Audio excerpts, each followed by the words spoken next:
कई हजार साल पहले की बात है। एक महिषासुर नाम का राक्षस था। उसका आधा शरीर राक्षस का और आधा शरीर भैंसे का था।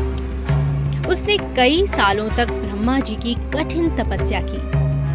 एक दिन ब्रह्मा जी प्रसन्न हुए और उन्होंने उसे कहा, हे महिषासुर, मैं तुम्हारी तपस्या से अति प्रसन्न हूँ। मांगो जो वरदान मांगना है। महिषासुर ने कहा, हे प्रभु, मुझे ऐसा वरदान दीजिए कि इन तीनों लोकों में किसी भी देवता या मानव के द्वारा मेरी मृत्यु ना हो सके।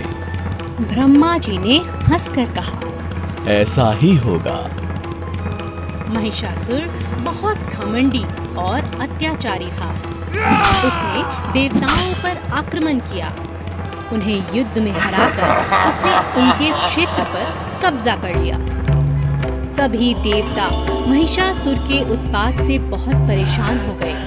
वे सभी मिलकर ब्रह्मा जी, शंकर जी और विष्णु जी की शरण में गए। सभी देवताओं ने मिलकर एक सभा में इसका उपाय ढूंढने का प्रयास किया।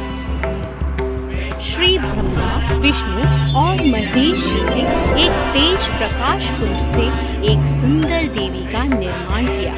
इसी देवी को सारी दुनिया आदि शक्ति माँ दुर्गा के नाम से जानती है। सभी देवताओं ने माँ दुर्गा को सभी प्रकार के अस्त्र शस्त्र से सुसज्जित किया। शंख चक्र, गदा, त्रिशूल, धनुष बाण इत्यादि अस्त्रों को धारण कर वे महिषासुर की नगरी की ओर चल पड़ी। जब महिषासुर को उनके बारे में सूचना मिली, तब वह उनसे मिलने के लिए वह ललायत हो गया। महिषासुर ने देवी के सामने विवाह का प्रस्ताव रखा। माँ दुर्गा ने कहा, हे असुरराज, मुझसे युद्ध करो। यदि तुम ये युद्ध में मुझे जीत लिया तो मैं तुमसे अवश्य विवाह करूंगी।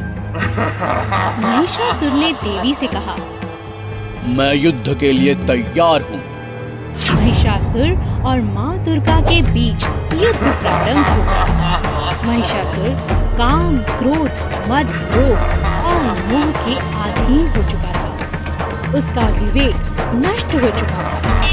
दुर्गा माँ और महिषासुर के बीच 10 दिनों तक घमासान युद्ध हुआ। दोनों तरफ से शस्त्रों का प्रहार जारी था।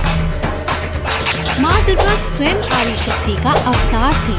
उन्होंने महिषासुर के हर शस्त्र प्रहार को नाकाम कर दिया।